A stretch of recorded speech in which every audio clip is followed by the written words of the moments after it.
Hello guys, welcome back to comic Hind. हम आ चुके हैं आयरन मैन के सेकंड पार्ट पे।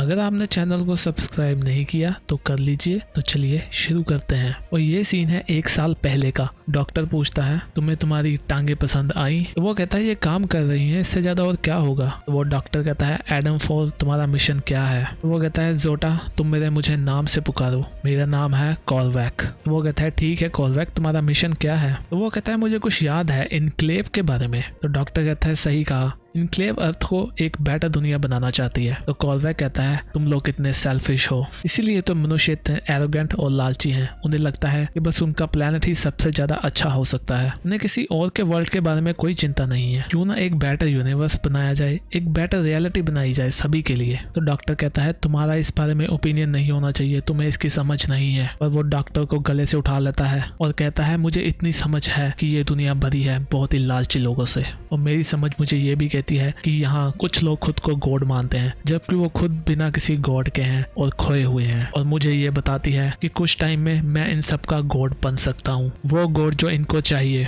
तुम अपना इनक्लेव अपने पास रखो, मेरे पास और भी बड़े प्लान्स हैं जो कि मुझे अभी शुरू करने चाहिए। वो उसको नीचे फेंकता है और यहाँ हम पहुंच चुके हैं करंट टाइम में आयरन मैन के पास। वो कहता है मुझे नहीं पता मैं यहाँ पर कैसे पहुंच गया, और वो एक रिंग में है। वो कहता है ये मुझे कुछ ऑर्किड की याद दिला रहा है, वही मुझे ट्रैप कर रहा है इस मर्डर वर्ल्ड में। अभी उसके सामने आता है कॉल क्रील जो कि है एब्जॉर्बिंग मैन। वो कहता है मैं श्योर हूँ कि ये मुझे मारना ही चाहता होगा, और इसने मेरी स्ट्रेंथ ही नहीं एब्जॉर्ब करी, मेरे एनर्जी का सोर्स भी एब्जॉर्ब कर लिया है। एब्जॉर्बिंग मैन उसको उठाता है और नीचे पटक देता है। एब्जॉर्बिंग मैन उसे कहता है मुझे माफ करना यार, मुझे भी नहीं पता मैं यहाँ पर कैसे पहुंच गया हूँ, पर अगर मुझे मेरी वाइफ के पास वापस जाना है तो मुझे तुम्हें मारना ही होगा। आयरन मैन कहता है हम इसको दूसरे तरीके से भी कर सकते हैं, पर उसकी बात नहीं सुनता और उसको रिंग की ओर फेंक देता है। आयरन मैन भी अपनी शक्तियों से उस पर हमला करता है। वो कहता है मुझे पता है ये फाइट पूरे वर्ल्ड में दिखाई जा रही होगी और मेरे और इस पे काफी लोगों ने बैट लगाई होगी, और मैं श्योर हूँ कि इस क्रील पर सभी ने बैट लगाई होगी। मुझे ये नहीं समझ आ रहा कि कोई भी अच्छे इंसान को क्यों नहीं जिताना चाहेगा। शायद इसलिए कि उन्हें मैं लगता हूँ कि मैं बहुत ही ज्यादा बुरा हूँ। किसी ने सही ही कहा है कि अगर तुम्हें लगता है इस रूम में सभी लोग बुरे हैं या खराब हैं, तो बहुत ही ज्यादा चांस है कि वो बुरे आदमी तुम ही हो।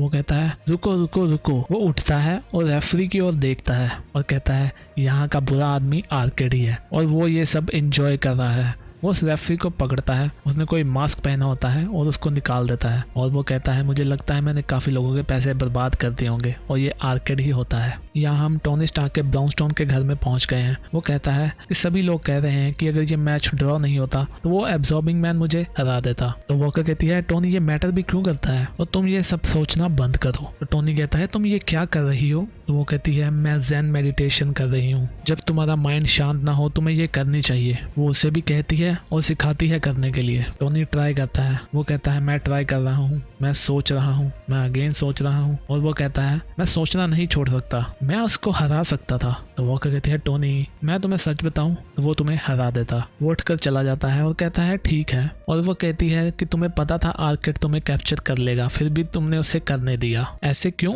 वो कहता था क्रील जो कि एब्जॉर्बिंग मैन था वो एक बुरा आदमी था, पर फिर भी सभी लोग उसकी साइड पर क्यों थे? तो वो कहती है इसका मतलब तुम किसी रीजन के लिए खुद को टीवी पर पिटता हुआ देखना चाहते हो, तुम खुद को पनिश कर रहे हो। तभी उसके हेलमेट में एक इनकमिंग कॉल का नोटिफिकेशन आता है। वो सुनता है और कहता है हे भगवान मैं वहां पर जल्दी पहुंचता हूँ। तो वो पूछती है टोनी क्या हुआ? तो वो कहता है स्टार्क फर्मा के साइंटिस्ट को किडनैप कर लिया है कार्डिक ने। वो कहती है वो वही है ना जिसको मेडिकल बिल्कुल भी पसंद नहीं है। टोनी कह रहा है कि वो कहता कि मैं सबको मार दूंगा और इसका जिम्मेदार होगा टोनी स्टार्क, तुम मेरी हेल्प करोगी क्या? यहाँ पर टोनी सोच रहा है क्या ये एक डम बात है कि मरने के बाद में तुम सोच रहे हो कि आयरन मैन है क्या वो टोनी स्टार्क है? मैं एक मेटल हूँ या मास या ब्लड, या फिर एक बस याद हूँ, या फिर मेरी कॉन्शियसनेस को स्टोर कर दिया गया है किसी वर्चुअल रियलिटी में, या मैं एक सेल हूँ जो कि जेनेटिक पोर्ट में बनाए गए हैं। और ये सब रेफरेंस है आयरन मैन 2020 का। अगर आपने वो सीरीज नहीं देखी तो वो ऑलरेडी अपलोडेड है, आप देख सकते हैं। जब मेरे भाई ने मुझे बिल्डिंग से गिरा दिया और मार दिया तब मैं क्या था? मेरा मतलब क्या आयरन मैन बस एक बच्चे की विश है जो वो चाहता है, उसका खिलौना है? अगर ऐसा है भी तो ये विश कहाँ से आती है?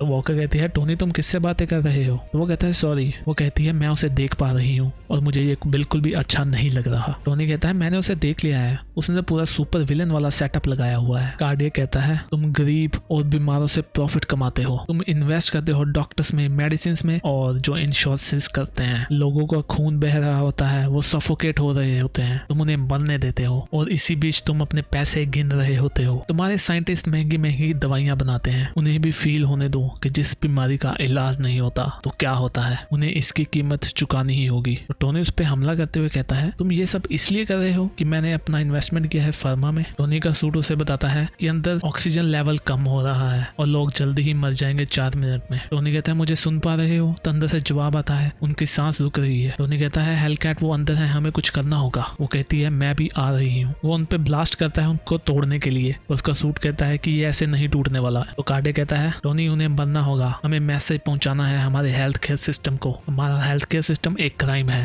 तभी हेलकैट उस पर हमला कर देती है। टोनी काफी पीछे की ओर जाता है और वो दोबारा उसको तोड़ने के लिए उसकी ओर निकल जाता है। वो अपने सूट से कहता है क्या तुम मुझे बताओगे कि कितना डैमेज हो सकता है? तो उसके सूट से जवाब आता है कि बॉडी के हर एक पार्ट में फ्रैक्चर होगा। पर टोनी नहीं रुकता और एक बड़े से धमाके के साथ उसको तोड़ देता है। टोनी अंदर देखता है वहां पर सभी लोग सही सलामत होते हैं, उसका एक हाथ अंदर है। उसका सूट कहता है 17 फ्रैक्चर हुए हैं और लेफ्ट लंग पंचर हो गया है, हार्ट बीट भी सही नहीं है। तो टोनी कहता है क्या मैं मर रहा हूँ? यहाँ हम देखते हैं कि वो हॉस्पिटल में होता है और न्यूज देखता है। वहां पर कार्डियक कह रहा होता है कि एक टाइम पर मैंने और टोनी ने अपना दिल खो दिया था, पर मेरे अंदर अभी भी आत्मा बाकी है। तो नीचे हेडलाइन चल रही होती है कि कार्डियक एक किलर है या फरिश्ता है हेल्थ केयर के लिए। तो टोनी कहता है ये देखो ये कैसे कोर्ट के साथ न्यूज को रन कर रहे हैं। हेलकैट कहती है तुमने अपना इंश्योरेंस नंबर दे दिया या मैं दूं? तो वो कहता है मेरी इंश्योरेंस नहीं हुई, मुझे पे करना पड़ेगा। टोनी कहता है मैंने अपनी पूरी जिंदगी लोगों को बचाने के लिए कुर्बान कर दी, मैं एक आयरन मैन हूँ। तो हेलकैट कहती है तुम्हारा मतलब तुमने खुद को और ज्यादा पावर दी जो कि तुम्हारे पास ऑलरेडी थी, और तुम्हारे पास वो सब सहूलतें भी थी जो अर्थ पर शायद किसी के पास भी ना हो, और तुम्हारी जवाबदेही भी नहीं है किसी को। टोनी कहता है पर क्या होगा अगर मैं हीरो बनते हुए कभी मर जाऊं? तो वो कहती है अच्छा इसीलिए तुम खुद को मारना चाह रहे हो काफी टाइम से, तुम इन सब से भागना चाहते हो और चाहते हो तुम्हारा स्टैचू लगे सेंटर पार्क में। तो टोनी कहता है तुमने तो मास्क पहना हुआ है, मैं नहीं भाग सकता। तभी वहां पर जोर जोर से अलार्म बजता है। हॉस्पिटल के स्पीकर में घोषणा होती है कि माइलोस नाम का पेशेंट भाग रहा है। तो टोनी कहता है ये तो हमारा दोस्त यूनिकॉर्न है। हेलकैट वहां जाती है पर वो उसको मुक्का मार देता है। वो कहता है मैं अपने भगवान का सच्चा सेवक हूँ, मैं उसको सब जगह सुन सकता हूँ, वो मुझे बिजली से बुला रहा है। तो गाइस ये हमें पता चलेगा आने वाली सीरीज में कि ये इनका भगवान कौन है। तो अभी के लिए इसका ये पार्ट यहीं पे खत्म होता है, हम भी मिलते हैं नेक्स्ट वीडियो में, तब तक के लिए बाय बाय।